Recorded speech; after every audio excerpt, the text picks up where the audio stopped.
الحمد لله رب العالمين، والصلاة والسلام على سيد الأنبياء والمرسلين وخاتم النبيين سيدنا محمد وآله وصحبه أجمعين، ومن تبعهم بإحسان ودعا بدعوتهم إلى يوم الدين.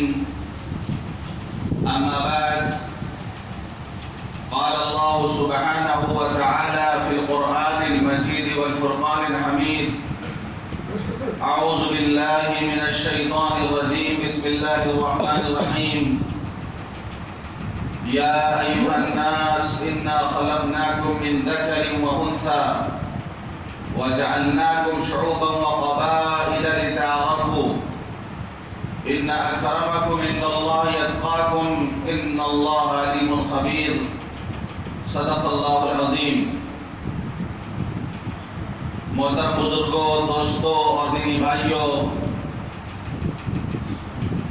حضور پاک صلی اللہ علیہ وسلم کی بعثت سے پہلے دنیا کا جو حال تھا اور انسان کس طرح جانوروں کی زندگی گزار رہا تھا، بہت ہی تفصیل کے ساتھ یہ بات آپ کے سامنے آ چکی ہے کہ انسانی کی کوئی کل سیدھی نہیں تھی. دنیا کی حالت گویا ایسی ہو گئی تھی، ایسے گھر کی طرح کہ زلزلہ آیا ہو اور زلزلہ آنے کے بعد ہر سامان ادھر سے ادھر ہو گیا ہو، کوئی چیز اپنی جگہ پر موجود نہ ہو. دنیا کی حالت ایسی تھی کہ کوئی چیز اپنے صحیح جگہ پر نہیں تھی، ہر جگہ صرف خرابی خرابی تھی، اچھائیوں کا نام نشان نہیں تھا. کچھ اچھے لوگ تھے جو دنیا کو چھوڑ کر، اس زندگی کو چھوڑ کر وہ غاروں میں جا کے چھپے ہوئے تھے. انسانوں کی کوئی فکر کرنے والا نہیں تھا.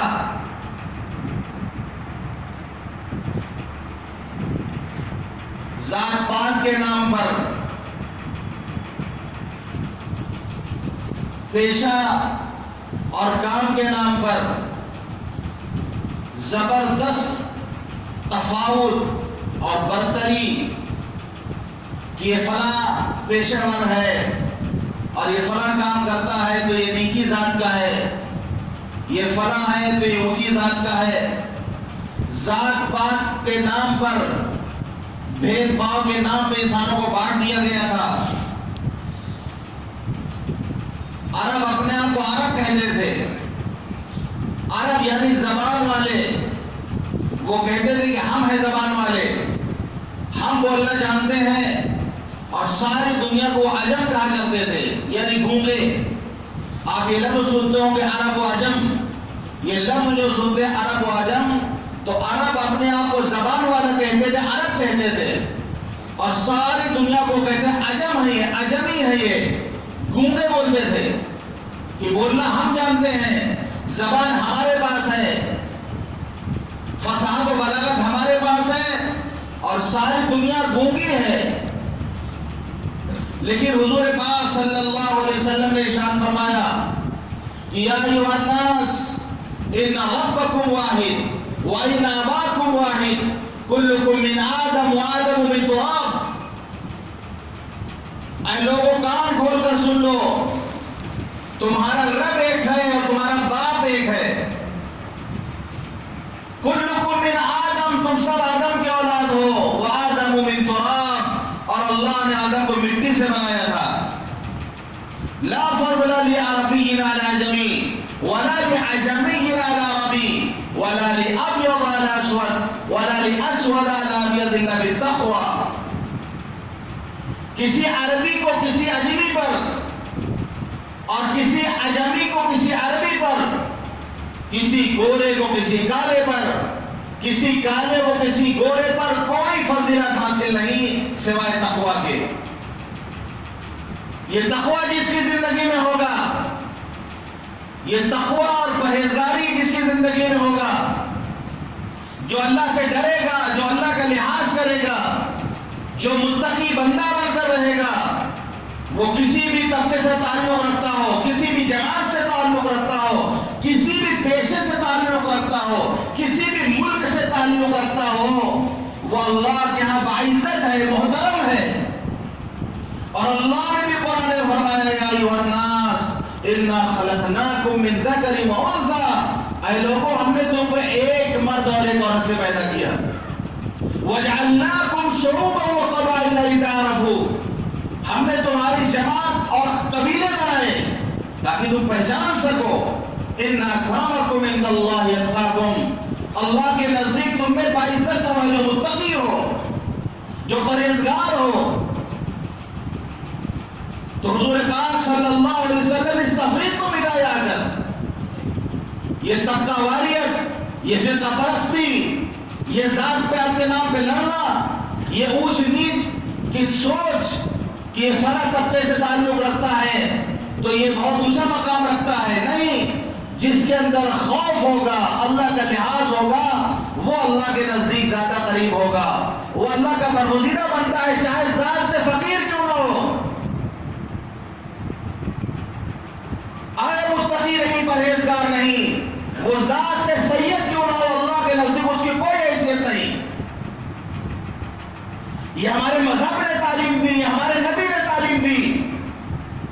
ایسا نہیں کہ کوئی کسی خاندان میں پیدا ہو گیا تو اس خاندان میں پیدا ہونے کی وجہ سے وہ باعزت ہے یا برگزیدہ ہے۔ اسلام نے اس سوچ کو بدلا، اسلام نے اس مزاج کو بدلا، لیکن افسوس ہے کہ آج مسلمانوں کے بعد پھر سے پیدا ہو رہی ہیں۔ اقبال نے کہا تھا کہ شور ہے ہو گئے دنیا سے مسلمان نابود، ہم یہ کہتے ہیں کہ تھے بھی کہیں مسلم موجود، وضع میں تم و نصارا تو تمدن میں ہنود، یہ مسلمان ہے جنہیں دیکھ کے شرمائے یہود، یوں تو سید بھی ہو، مرزا بھی ہو، افغان بھی ہو، تم سبھی کچھ ہو، بتاؤ تو مسلمان بھی ہو۔ اس مزاج کو آپ نے بدلا، کالے اور گورے کے درمیان فرق کو آپ نے تبدیل کیا۔ جو امریکہ آج اپنے آپ کو بہت متمدن سمجھتا ہے، ان کی تاریخ پڑھیں آپ کہ کس طریقے سے ان کے یہاں گوروں اور کالوں کی جنگ ہوئی ہے، کس طریقے سے گوروں نے کالوں پر ظلم کیا، آج بھی ان کے آئی یہ فرق محسوس کیا جاتا ہے۔ لیکن حضور پاک صلی اللہ علیہ وسلم کی مبارک مجلس کو آپ دیکھیں گے، گورے بھی ملیں گے، کالے بھی ملیں گے، کہ حضرت سلمان فارسی فارس سے تعلق رکھتے ہیں، رنگ گورا ہے، حضرت بلال حبشی حبشہ سے تعلق رکھتے ہیں، رنگ کالا ہے، لیکن دونوں کو برابر مقام ملتا ہے۔ حضرت بلال کا رنگ کالا تھا لیکن ان کے مقام و مرتبے میں کوئی فرق نہیں آیا، بلکہ عالم یہ تھا کہ خلیفۃ المسلمین حضرت عمر فاروق رضی اللہ عنہ حضرت بلال کو دیکھ کے فرماتے تھے بلال سیدنا، کہ بلال ہمارے سردار ہیں، ابو بکر ہمارے سردار ہیں، جنہوں نے ہمارے سردار بلال کو آزاد کرایا۔ حضرت بلال کالے ہونے کے باوجود، لیکن جب ان کے اندر تقویٰ آیا، جب ان کے اندر پرہیزگاری آئی، جب ان کے اندر اللہ کا لحاظ آیا، قسم خدا کی پھر بلال کو مقام ملا کہ بلال زمین پر چلتے تھے، جنت میں ان کے چلنے کی آواز سنائی پڑتی تھی، کہ حضور نے فرمایا کہ بلال میں جب بھی جنت میں گیا ہوں میں نے تمہارے قدموں کے آج سنے وہاں پر۔ کیا مقام ملا حضرت بلال کو؟ اس لیے ہمارے بہت سارے بزرگان دین کالے رنگ کی چپل نہیں پہنتے تھے، ادب میں، یہ کوئی فرض واجب نہیں ہے لیکن ادب کرتے تھے، وہ کہتے تھے کعبے کا گلاف کالا، حضرت بلال کا رنگ کالا، ادب میں وہ کالے رنگ کی چپل، کالے رنگ کا جوتا نہیں پہنتے تھے، ابھی بھی ایسے لوگ موجود ہیں۔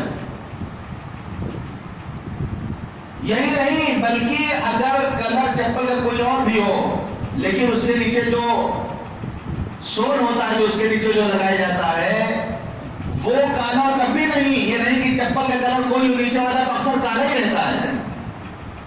پسند کرتے تھے کہ نیچے کے پورے چپل کے کہیں پر بھی کالا رنگ نہیں ہونا چاہیے. بےعدبی سمجھتے تھے اس کو. تو اسلام نے اس فرق کو مٹایا، ورنہ پوری دنیا فرقے میں بٹی ہوئی تھی، ذات پات میں بٹی ہوئی تھی، اور آپ کا ملک بہت آگے تھا اس معاملے میں. آپ کا ملک ہندوستان بہت آگے تھا اس معاملے میں اس زمانے میں. یہ برہمن ہے، یہ شودر ہے. اب جو نیچی ذات کے تھے ان پر ظلم ہوتا تھا، وہ غلامی کیا کرتے تھے. صرف برہمن کا حق تھا کہ وہ سرداری کرے گا، وہ جس کا چاہے مال لے لے اس کے لیے جائز تھا. باقی لوگ اس کی غلامی کے لیے پیدا ہوئے تھے. یعنی کسی برہمن کا پیدا ہو جانا بس سردار بن جانا تھا. ایک برہمن اور ایک شودر دونوں ایک ساتھ کھڑے نہیں ہو سکتے تھے. لیکن اسلام نے اس فرق کو مٹایا کہ آپ اللہ کے گھر میں آج بھی آتے ہیں، کوئی کسی کے ساتھ نہیں پوچھتا، کوئی کسی کے کام نہیں پوچھتا. کاندھے سے کاندھا لگا کے آپ نماز میں کھڑے ہوتے ہیں. وقت کا بادشاہ بھی اگر آ جائے مسجد میں، وقت کا بادشاہ بھی اگر مسجد میں آ جائے اور ایک بھکاری ایک فقیر اس کے بغل میں گندے کپڑے کے ساتھ بھی اگر کھڑا ہو جائے تو بادشاہ کی ہمت نہیں، بادشاہ کو حق نہیں پہنچتا کہ اس فقیر سے کہہ دے کہ تم پیچھے چلے جاؤ، ہمارے پاس مت کھڑے ہو. یہ اسلام کا نظام ہے کہ اقبال نے کہا آ گیا عین لڑائی میں اگر وقت نماز، قبلہ روحوں کے زمین بوس ہوئی قوم حجاز. ایک ہی سب میں کھڑے ہو گئے محمود و ایاز، نہ کوئی بندہ رہا نہ کوئی بندہ نواز. بندہ و صاحب و محتاج و غنی ایک ہوئے، اور تیرے سرکار میں پہنچے تو سبھی ایک ہوئے. سارے انسان برابر ہو گئے. یہ احسان ہے حضور پاک صلی اللہ علیہ وسلم کا اس دنیا پر، اور عظیم احسان ہے. آپ نے لوگوں کے مزاج کو بدلا کہ وہ قوم جو بے حیائی بدکاری میں آگے جا چکی تھی، جن کا شادیوں کی کوئی قید نہیں تھی، جتنی چاہے وہ بیویاں رکھ لیتے تھے. بے غیرتی کی حالت یہ تھی کہ اپنی سوتیلی مرد شادی کر لیتے تھے. باپ کے مرنے کے بعد سوتیلی میں وراثت میں بیٹا کو مل جاتی تھی اور بیٹا اس کو اپنے پاس رکھ لیتا تھا. جن کی حالت یہ تھی کہ ایک شاعر عربی کا امرؤ القیس ایک شاعر ہے، وہ اپنی پھوپھی ذات بہن سے بدکاری کے واقعات کو، اس نے بدکاری کیا تھا اس کے واقعات کو اشعار میں پیرو کر اور مجمع میں سناتا تھا فخر کے ساتھ، اور پھر ان اشعار کو کعبے میں لٹکایا جاتا تھا. جن کا شرم حیا نہیں تھی، ایسا معاشرہ بگڑا ہوا تھا. لیکن حضور پاک صلی اللہ علیہ وسلم نے جب ان پر محنت کی تو ایسی تبدیلی آئی ہے کہ اگر ان سے معمولی سی غلطی بھی ہو جاتی تھی، گناہ ہو جاتا تھا، تو جیسے پھانس لگ جائے، ان کے دل کے اندر ایک پھانس لگ جاتا تھا جن کو وہ سکون سے نہیں رہ سکتے تھے جب تک اپنے جرم کا اعتراف نہیں کر لیتے تھے. واقعات پڑے آپ سیرت میں. اس وقت کوئی تھانہ نہیں تھا، کوئی پولیس والے بھی نہیں تھے کہ مجرم کو تلاش کیا جاتا. مدینے کے اندر کوئی تھانہ، کوئی جیل، کوئی پولیس محکمہ نہیں تھا کہ تلاش کیا جائے کہ مجرم کہاں ہے، چوری کرنے والے کہاں ہیں. معاشرہ اس وجود میں آ گیا تھا کہ وہ معاشرہ خود اپنا احتساب کرتا تھا. وہ معاشرہ خود اپنا احتساب کرتا تھا. ان کے اندر جو ضمیر تھا وہ ملامت کرنے والا ضمیر تھا کہ اگر ان سے غلطی ہو جاتی تو ان کے اندر کا ضمیر ان کو ملامت کرتا اور آ کے اعتراف کرتے تھے کہ اللہ کے رسول مجھ سے گناہ ہوا ہے.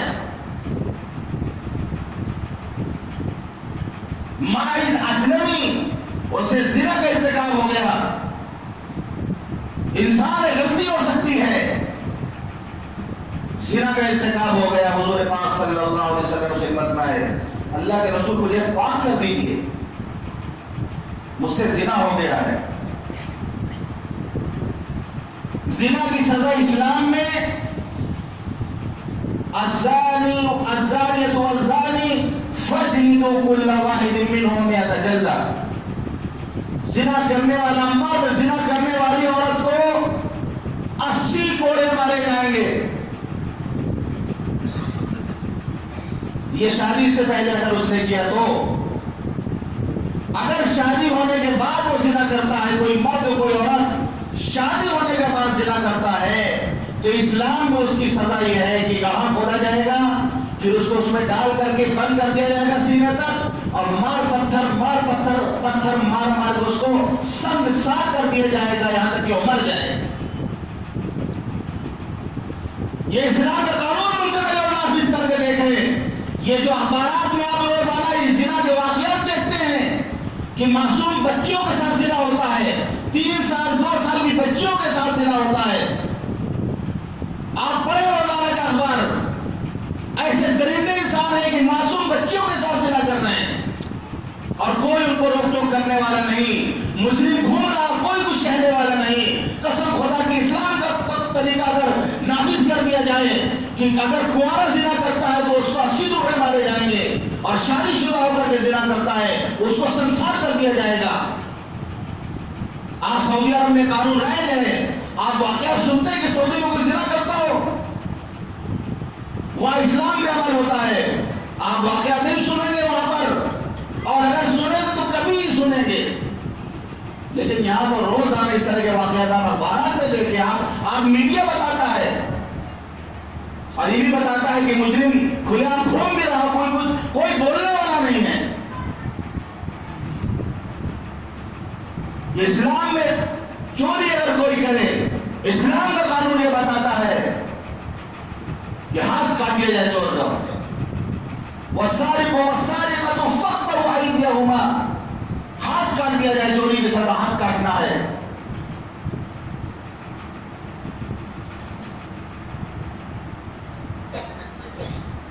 اگر یہ قانون ہمارے یہاں جائے، جا کے دیکھیں سعودی عرب میں مکہ مدینے میں جا کے آپ دیکھیں، نماز کے وقت سونے کی مارکیٹ، سونے کی بڑی بڑی دکانیں ایسی کھلی ہوئی لوگ چھوڑ کے چلے جاتے ہیں، ایسے ہی چھوڑ کے چلے جاتے ہیں نماز پڑھنے کے لیے. کوئی چھونے والا نہیں، کوئی چوری کرنے والا نہیں. یہ برکت ہے، اسلام میں عمل کرنے کی برکت ہے وہاں پر. اور بہت ترقی یافتہ ملک امریکہ ہے. ایک رپورٹ آئی کہ کچھ سیکنڈ کے لیے صرف لائٹ چلی گئی تھی، اربوں خربوں کی چوری ہوئی تھی. صرف موقع ملا تھا لوگوں کو، وہاں پر لائٹ چلی گئی. لوگ دکان کھول کر کے چلے جاتے ہیں، اطمینان کے ساتھ نماز پڑھتے ہیں، چوری نہیں ہوتی وہاں پر، کیونکہ چوری کی سزا ہاتھ کاٹنا ہے.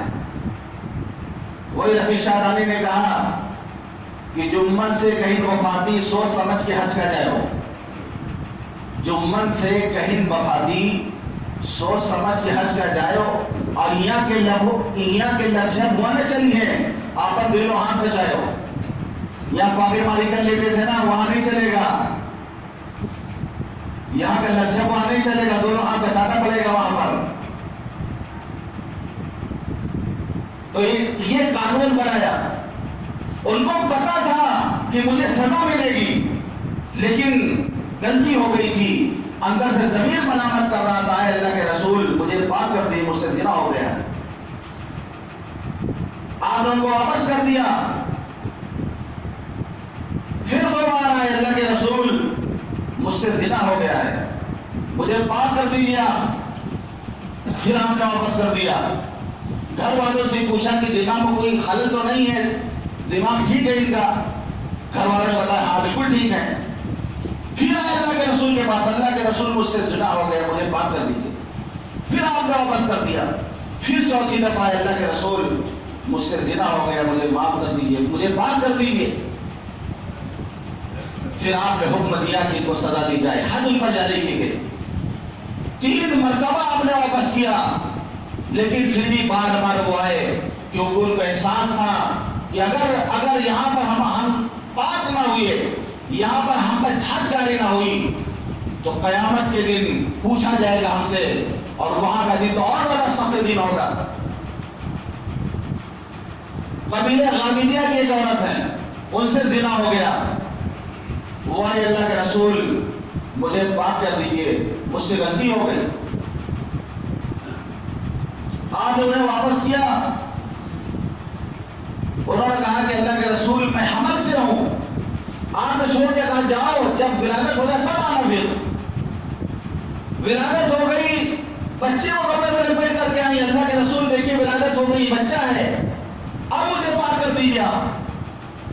فرمایا جاؤ بچے کو دودھ پلاؤ، جب کھانے لگے تب لے کے آنا۔ پھر آپ نے مہلت دیا ان کو، پھر گئی اور لے کے بچے کو آئی۔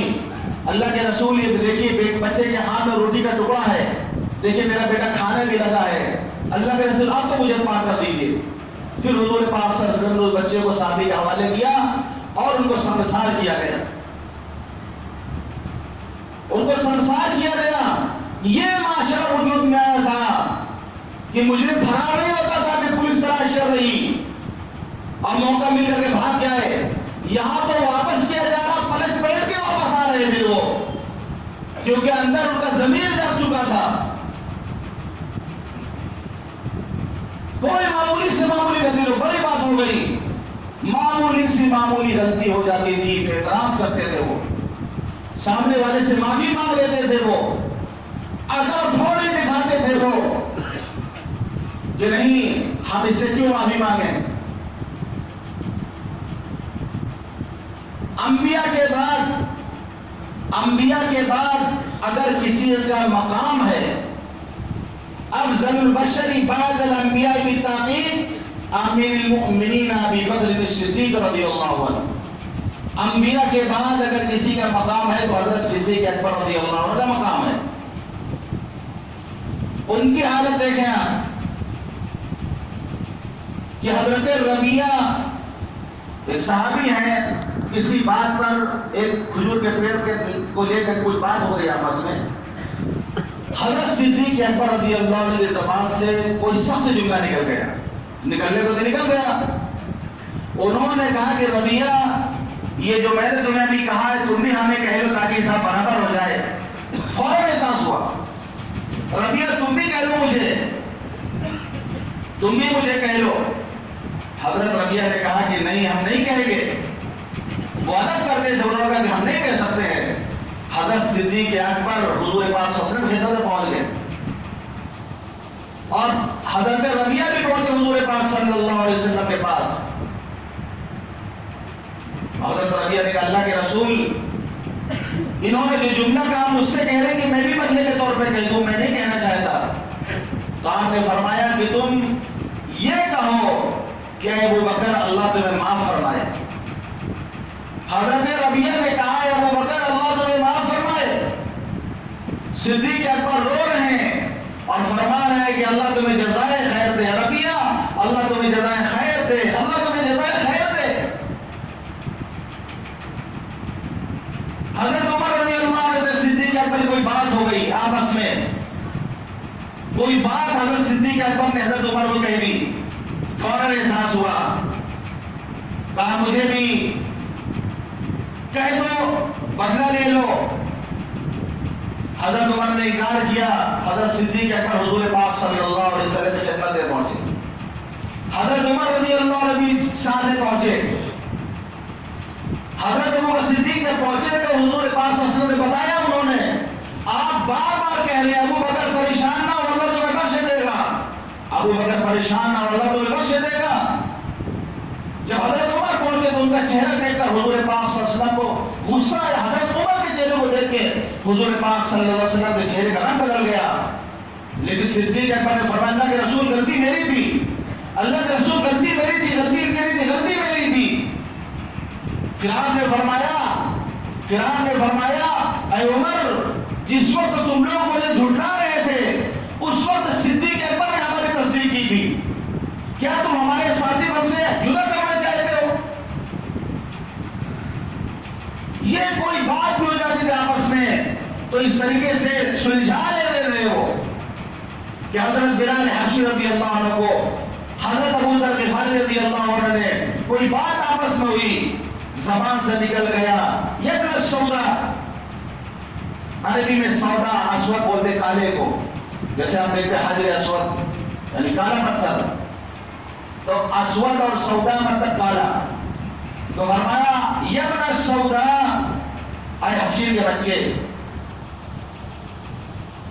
یہ جملہ کہا انہوں نے، غصے میں کہہ دیا اے حبشی کے بچے، حضور پاک صلی اللہ علیہ وسلم نے فرمایا، حضور پاک صلی اللہ علیہ وسلم نے فرمایا تم اس کی ماں کے بارے میں اسے آگ دلانا چاہتے ہو، انک امرؤ فیک جاہلیہ، کہ تم وہ آدمی ہو کہ تمہارے اندر ابھی بھی جاہلیت باقی ہے، ابھی بھی جاہلیت والی بات کرتے ہو، یعنی تم وہ شخص ہو تمہارے اندر ابھی بھی جاہلیت ہے۔ یہ جاہلیت کی باتیں ہوتی تھی کہ آدمی دوسرے کو آگ دلاتا تھا، شرمندہ کرتا تھا۔ اسلام کے آنے کے بعد، اسلام میں داخل ہونے کے بعد اس طریقے سے بات کرنے کی قطعاً گنجائش نہیں۔ حضرت ابو ذر لیٹ گئے راستے میں آ کر، احساس ہو انہیں، اور حضرت بلال نے فرمایا کہ بلال میرے چہرے پر اپنے قدم رکھ دو، مجھ سے جملہ ادا کیوں ہوا، آج میرے چہرے پر اپنے پیر رکھ کے کچل دو اس کو اور اس کو رون دو۔ حضرت بلال نے ان کو اٹھا کے گلے سے لگایا کہ جو پیشانی اللہ کے سامنے جھکتی ہو، بلال کی کیا مجال، اس پر اپنا پیر رکھ دے۔ ایسا معاشرہ وجود میں آیا تھا۔ یہ تعلیمات ہمارے لیے ہے صحابہ کے واقعات، کہ جن کی حالت یہ تھی کہ اللہ نے کہا تھا وَكُنْتُمْ عَلَىٰ شَفَا حُفْرَةٍ مِّنَ النَّارِ، کہ جہنم کے گڑھے کے کنارے تھے وہ۔ قرآن نے جو نقشہ کھینچا ہے کہ جہنم کے گڑھے کے کنارے تھے وہ، لیکن جب ان میں تبدیلی آئی ہے تو اسی دنیا میں انہوں نے جنت کی خوشبو کو سونگا ہے۔ جنت کی خوشبو انہیں اسی دنیا میں ملی جو جہنم کے گڑھے تک پہنچ چکے تھے، لیکن حضور پاک صلی اللہ علیہ وسلم نے جب محنت کی ان پر، تو پھر دنیا میں جنت کی خوشبو محسوس ہونے لگی۔ کہ جنگ احد کے دن حضرت انس بن نضر رضی اللہ عنہ نے حضرت سعد بن معاذ سے فرمایا انی لاجد ریح الجنہ من دون احد، کہ سعد احد پہاڑ کے اس طرف سے مجھے جنت کی خوشبو آ رہی ہے۔ اور پھر جنگ کیا ہے، 70 سے اوپر زخم تھے، شہید ہو گئے، پہن نے انگلی کے پھوڑ سے پہچانا کہ ہمارے بھائی ہیں، ورنہ پہچاننا مشکل ہو گیا تھا۔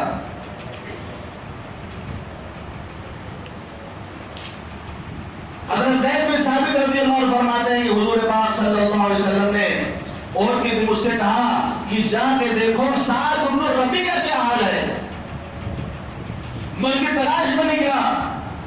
آپ نے فرمایا تھا کہ سعد بن ربیع اگر تمہیں مل جائیں تو ان کو میرا سلام کہہ دینا اور پوچھنا کہ اپنے کو کس حال میں پاتے ہو۔ تلاش کرتے کرتے دیکھا مقتولین کے بیچ میں، شہداء کے بیچ میں وہ پڑے ہوئے ہیں، آخری وقت ہے۔ حضرت زید بن ثابت رضی اللہ عنہ نے کہا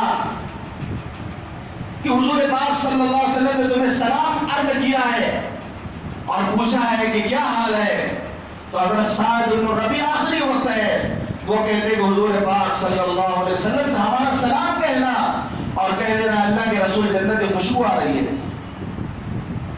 کہہ دینا کہ اللہ کے رسول جنت کی خوشبو آ رہی ہے۔ ایسا معاشرہ وجود میں آیا تھا۔ بدر کا موقع ہے، جنگ بدر کے موقع پر حضور پاک صلی اللہ علیہ وسلم نے فرمایا دوڑو ایسی جنت کی طرف جس کی چوڑائی زمین و آسمان کے برابر ہے۔ حضرت عمیر بن حمام رضی اللہ عنہ آئے، کہہ رہے اللہ کے رسول جنت کی چوڑائی زمین آسمان کے برابر ہے۔ آپ نے فرمایا کیا تم اس پہ شک کرتے ہو؟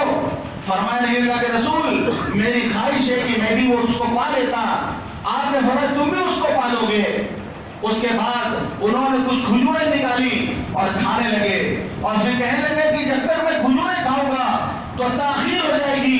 کھجوروں کو وہیں پہ پھینکا اور جا کے جنگ لڑی جا کر کے اور شہادت سے سرفراز ہو گئے۔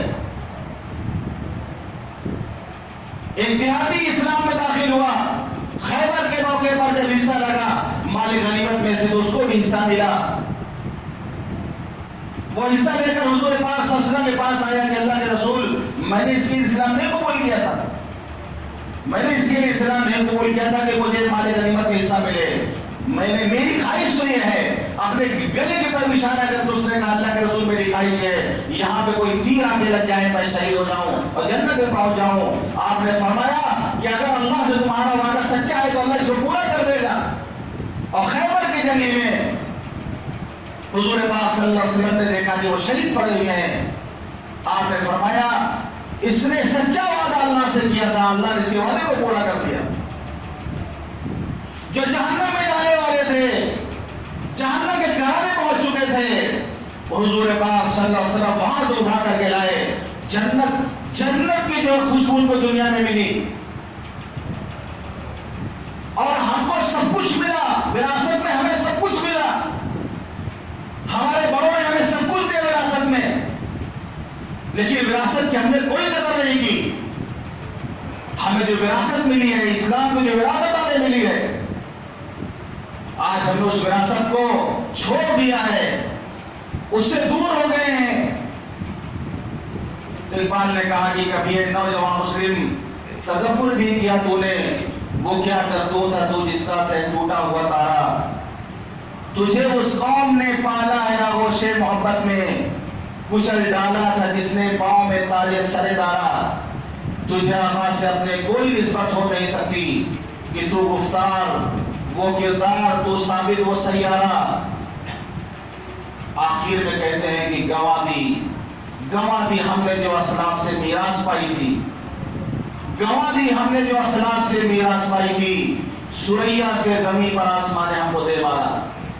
ہم آسمان کی بلندیوں پہ تھے، وہاں سے ہم آگے گرے ہیں، اور یاد رکھیے جو جتنی اونچائی سے گرتا ہے اتنی زیادہ اس کو چوٹ لگتی ہے۔